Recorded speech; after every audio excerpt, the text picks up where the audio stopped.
मराठी शब्दगंध सादर करीत आहे सत्यशोधक कॉम्रेड अण्णाभाऊ साठे यांच्या लेखणीतून साकार झालेली एक मराठी कथा. कथेचं शीर्षक आहे खिंडीतील गाव. चला तर ऐकूया कथा खिंडीतील गाव. चोर आणि पाऊस यापैकी कुणीही माणसाला खिंडीत गाठू नये असं पूर्वी ऐकत होतो. परंतु एके दिवशी मी स्वतःच चोर आणि पाऊस या दोन संकटांच्या तडाख्यात सापडलो आणि माझी भंबेरी उडाली. ज्येष्ठ महिना संपत आला होता आणि आषाढ येत होता. वळिवाच्या पावसानं एक नवेच तंत्र अवलंबले होते. तो रोज सूर्य मावळतीकडे फिरला की पाळी धरीत होता आणि डोळे झाकून कोसळत होता. त्यामुळे प्रदेश हंबकुंडीला आला होता. कैक ओढे दुथडी भरून वाहत होती. कित्येक माणसं रानात अडकत, कित्येकांची ढोरं, कुणाची मेंढरं त्या ओढ्यानं वाहून जात. त्यामुळे गुराखी पोरं, मेंढपाळ, वाटसरू हे दुपारच्या आत आपले घर जवळ करीत. मी पन्हाळगड सोडण्यापूर्वी दुपारच्या आत घर गाठणार असा निर्धार केला होता. कारण माझ्याजवळ अति तापट असं घोडं होतं. गोमाशी जरी बसली तरी ते पळत सुटायचे. त्याच्याच बळावर मी घराकडे निघालो होतो. परंतु आरळ्यापासून शिराळापर्यंतच्या मधल्या टापूत कैक पांदी लागल्या आणि चिखलाने भरलेल्या पांदीतून घोडे मुंगीच्या गतीने चालू लागले. मग घोडं कुठं अडलं या म्हणीतला अर्थ मला समजून चुकला. रेड्यापेक्षाही माझं घोडं हळूहळू चालू लागलं आणि शेवटी मला आपले घोडे ओढण्याची कामगिरी करावी लागली. मांगल्यापर्यंतच्या चिखलमय पांदीतून चालण्यातच मला दुपार झाली आणि पुढे 4 मैल वाटेगाव राहिले. माझे डोळे आकाशाकडे लागले. निरभ्र आकाशात शुभ्र ढगांचे ठपके मला दिसू लागले. हळूहळू पांढऱ्या ढगांवर काळी पुटे चढू लागली. मला नकळत सूर्याची प्रखरता शिथिल होऊन थंड वाऱ्याचे झोत जाणवू लागले आणि आपण आता पावसाच्या रपाट्यात सापडणार याची मला कल्पना आली आणि उगीच भीतीही वाटू लागली. मी कसं तरी धडपडत मांगल्याची मोठी पांद मागे टाकून माळाला आलो आणि घोड्यावर बसलो. त्या ठणठणीत माळाने माझं घोडं वेगात निघालं. मी टाच मारीत आकाशात पाहत होतो आणि माझ्याच गतीनं आकाशही काळवंडत होतं. लहानशा टिपक्यांचा मग नकळत प्रचंड ढग होऊन तो आकाश व्यापित होता आणि त्या ढगांकडे पाहत मी घोडे दामटीत होतो. मी शिराळे भरधाव दौडून मागे टाकले आणि आकाशात गडगडाट झाला. पुढे आणि मागे डोंगर आणि दोन्ही डोंगरांच्या ऐन खिंडीत उंटाच्या मानेवर कावळा बसावा तसे ते गाव बसलेले पाहून त्या गावाची 1.5 मैलाची चढण मी धापाटाकीत चढू लागलो. अगदी किर्र झाडीने तो गाव झाकून टाकला होता. जणू एखाद्या प्रचंड अशा झाडाच्या सावलीत एखादा माणूस बसावा तसा तो बसला होता. वादळी वाऱ्यात नाना जातींची पाखरं त्या गावावर उडत होती. तळवटावर चरणीसाठी आलेली गुरं धडपडत वर निघाली होती आणि मीही तो गाव जवळ करीत आणला होता. अगदी पावसाच्या सुरुवातीचे रपाटे खात मी त्या गावात शिरलो. वाटेकडेलाच एक देऊळ होते. ते गावच्या मुख्य देवाचे देऊळ होते. पण माझ्यासारख्या वाटसरूंनी त्याची धर्मशाळा केली होती. त्या देवळात गाभाऱ्यात मंद दिवा जळत होता. बाहेर एक माणूस अंगावर घोंगडे घेऊन पुढ्यात जाळ करून शेकत बसला होता. बाजूला एक मातीची घागर होती नि त्या घागरीवर एक लोटके ठेवले होते. कोपऱ्यात डोंगरी लाकडाचे जळण रचले होते. मी खांबाला घोडे बांधून बाहेर पाहिले तेव्हा पावसानं तो प्रदेश झोडपून काढला होता. आपण वाचलो याचं समाधान मानून मी आत पाहिले. तो माणूस जाळ फुंकीत होता. त्याचे नाक एकदम पसरट होते. दात बाहेर आले होते. त्यामुळे त्याची भीती वाटत होती. त्याच्या काळ्या मिशा पिंजरल्या होत्या आणि त्याच्या त्या काळ्या रखरखीत चेहऱ्यावर चिडीचा भाव दाटला होता. कंच्या गावचं पाहुणं, त्याने घोगऱ्या आवाजात जाळाकडे पाहत मला विचारले. वाटेगाव, मी उत्तर दिले. मग उभं का? या की बसा, आता पाऊस डोळा उघडणार नाही. मी जाळाजवळ जाऊन पाय पसरले, परंतु तो सारखा चुळबुळ करीत होता.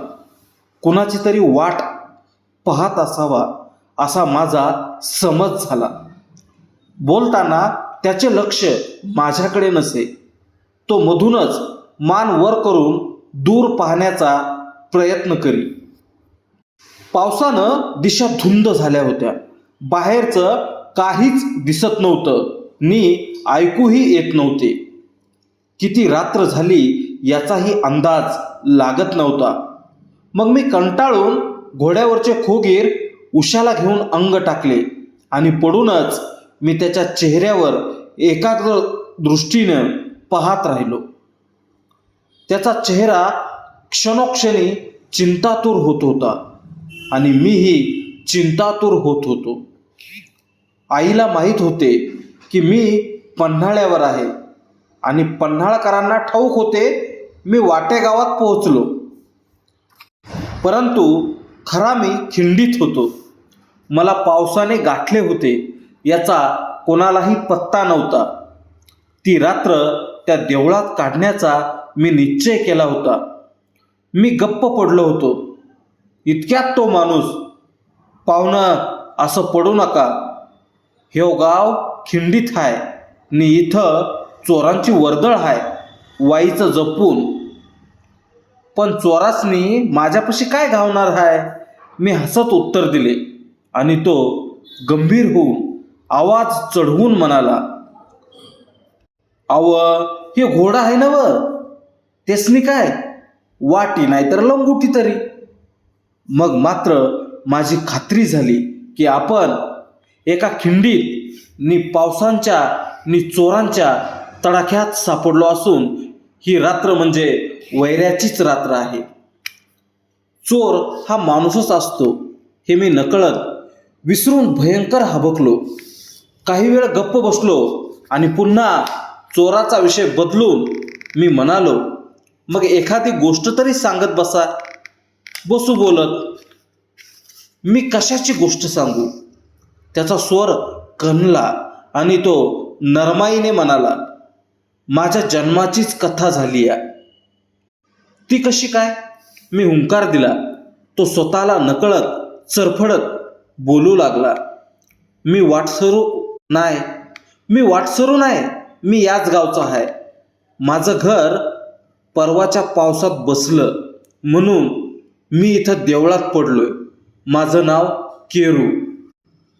माझा बा मेला त्याच्या दुसऱ्याच दिवशी माझी आई मेली आणि माझ्या धाकट्या बहिणीला याड लागलं. चांगली वयात आलेली बहीण वेडी झाली. मग मी तिला नीट करावी म्हणून धडपडू लागलो. देव ऋषी भूत चटक या भानगडी करून मी मिरज सांगली गाठले. डॉक्टरांची घरं पुजली. पाण्यावाने पैसा वाचला. त्यात माझी सारी जमीन सावकाराच्या घरात गेली. बहिणीचं याड घालवायचं मला याड लागलं होतं आणि मी सारी जमीन गहाण टाकली नि उपरा झालो. मात्र भन चांगली झाली नाही. ती एका रात्री उठून डोंगरात गेली आणि तिला वाघानं खाल्ली आणि मी एकटाच मागं राहिलो. बहीण गेली, बहिणीसाठी जमीन गेली आणि माझं वय बी गेलं. त्यात माझा रंग ह्यो असा, हे रूप, घरात पसाभर जमीन नाही, मग मला नवरी कोणी दिना. म्या लग्नाचा नादच सोडला. पर माझ्या गावानं खटपट करून मला एक मुकी बायको करून दिली. माझं लगीन केलं. 2 वर्ष ती मुकी नांदली. मला एक पोरगा झाला आणि ती येडी मुकी रात्रीचीच उठून आपल्या माहेरी गेली. ती परत आलीच नाही. मग मीच त्या पोराची आई झालो आणि त्याला वाढीवला, सांभाळ केला. आता एवढं 4 महिनं मी इथंच राहणार आहे आणि मग उन्हाळ्यात घर नीट करणार आहे. पण आज 4 दिस चोरांनी सारखा दंगा केलाय. तो बोलता बोलता थांबला आणि कानोसा घेऊ लागला. मीही सासूद घेतला. दूर कुठंतरी पायांचा आवाज ऐकू येऊ लागला. किंचित पाऊस थांबला होता. सर्वत्र सामसूम झाली होती. गप्पाडा, चोरं आलत, तो दबक्या आवाजात म्हणाला आणि मी अंगावर घोंगडं घेऊन गप्प पडून घेतलं. माझं काळीज थरथरू लागलं. जवळच घोडं 3 पायांवर उभं राहून पेंगत होतं. मी मनातल्या मनात चोरांची वाट पाहू लागलो. एवढ्यात 4 धिप्पाड माणसं देवळात आली. एकानं आत येताच काडी ओढून सर्वत्र पाहिले. त्या सर्वांजवळ हत्यारं होती. त्या 4घांपैकी एकानं शहाणपणा केला आणि घोड्याच्या चौकावर एक हळूच थाप मारली. परंतु त्या घोड्याला ती खपली नाही. त्यानं जोराची एक लाथ खडकन त्या चोराच्या नळीवर मारली. त्याबरोबर तो धाडकन खाली पडला आणि माशाप्रमाणे तळमळू लागला. त्याच्या त्या 3 मित्रांनी त्याला काखेत हात धरून उभा केला. थोड्या वेळाने त्या चोराच्या पायातली कळ जाऊन त्याच्या डोकीत राग शिरला. त्यानं घोड्याचा पाय तोडण्यासाठी कुऱ्हाड फिरवली आणि मी पडूनच आपली कुऱ्हाड सरळ धरली. इतक्यात दुसऱ्यानं त्या रागीट चोराचा हात धरला. काय करतोस हे घोडं मारूनच टाकतो. तो चोर हळूच म्हणाला. यानं मला लात मारली. पण ते उठल की. उठू दे, त्याला बी हाणायचा. छाछा, दंगा होईल. होऊ दे, माझा पाय भडवीच्याला मारतोच. अरे डोसका आहे का तुला? दुसऱ्यानं रागात विचारलं. असं माणसं नि घोडी मारायसाठी काय आम्ही बाहेर पडलो नाही? जर इथं ह्यो दंगा झाला तर गाव जागा होईल नि टिरीला पाय लावीत पळावं लागल. काय बी होऊन दे, मी या घोड्याचा पाय तोडणार. सर मागे. चोर अगदी वर्दळीवर आला आणि मी अंधारात त्याच्या त्या वर धरलेल्या कुऱ्हाडीवर नजर ठेवून सज्ज झालो. मलाही त्या प्रसंगानं आपल्या घोड्याचाच राग आला होता. विनाकारण त्यानं त्या चोराला लात मारून हे संकट स्वतःवर ओढवून घेतलं होतं. डोळ्यादेखत आपलं घोडं मारलं जात आहे हे पाहणं मला शक्य नव्हतं. म्हणून मी मनातल्या मनात घोड्याला शिव्या देत त्या चोरावर टपून होतो आणि तो माझ्या घोड्याचा फक्त एक पाय तोडण्यासाठी टपला होता. त्याला पुन्हा दुसरा चोर म्हणाला, त्याचा पाय तोडून काय तो खायचा आहे? दुसऱ्याला कुणाला त्यानं परत लात मारू नये म्हणून मी त्याचा पाय तोडणार. तुम्ही मागं सरा. पुन्हा तो पुढे सरकू लागला आणि मग तिसरा म्हणाला, बरं आधी पोटाचं बघूया, मग जाता जाता त्याचा पाय तोडून जाऊ. हे त्या शहाण्या चोराचं बोलणं त्या रागीट चोराला पटलं आणि ते सर्वजण परत येण्याच्या तयारीनं निघून गेले. हे भुरट चोर आहे ती, केरू म्हणाला. पण आता माझ्या घोड्याची काय वाट, मी म्हणालो. ते तर परत येणार. थांबा, आता माझा गडी येईल. आता माझा गडी येईल हे ऐकून मला धीर आला. आम्ही 2 माणसं त्या चौघांचा प्रतिकार करू शकतो असं मला वाटलं. इतक्यात केरू म्हणाला, आता आला. मी बावरून पाहिलं. केरूनं आकटी फुकून मोठा जाळ केला आणि 7-8 वर्षाचं एक पोर देवळात आलं. ते भिजून चिंब झालं होतं, थरथरत होतं. त्याच्या अंगावर पोत्याची खोळ होती. त्यानं खाली लंगोटी लावली होती. एक मळकी पैरण त्याच्या अंगात होती आणि तीही भिजली होती. त्याच्या काखेत झोळी होती आणि लांब शिकाळी बांधलेले एक लोटके त्याच्या गळ्यात लोंबकळत होतं. ते आमटीनं भरलं होतं आणि झोळीत ऊन भाकरी होत्या. आला माझा इट्टल असं म्हणत केरू उठला. त्यानं विठ्ठलच्या गळ्यातलं ते आमटीचे लोटके काढून उबदार ठेवले. मग ती झोळी सोडली आणि त्याला पोटाशी घट्ट धरले.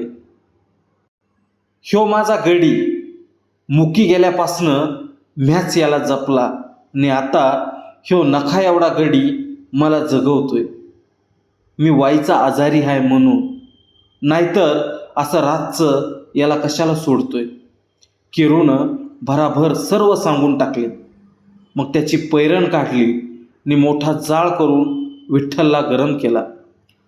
थोड्याच वेळात विठ्ठलच्या अंगात ऊब आली आणि तो टवटवीत दिसू लागला.